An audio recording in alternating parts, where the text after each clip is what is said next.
Sa pong bata na humahamon, nakakain daw siya ng isang buong kamatis. Pakita mo yung kamatis. Isang buong kamatis.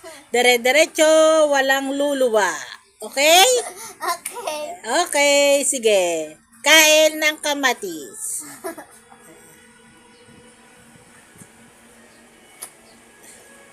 Yan po, hindi po siya nangiwit. Ibig sabihin po, matamis ang kamatis. Aba, klaseng mauubos po ang kamatis at kalahati ang kagat niya. Sinamul na pong lahat. Oo, talagang gusto niya ang kamatis. Ay, ngumiwit na po siya. Ibig sabihin po, naasiman po siya sa gitna. Aba, maubos po. Walang ititira dapat. Lahat ubos. Aba, very good po, ubos. Kailangan nga yung walang laman ng bibig.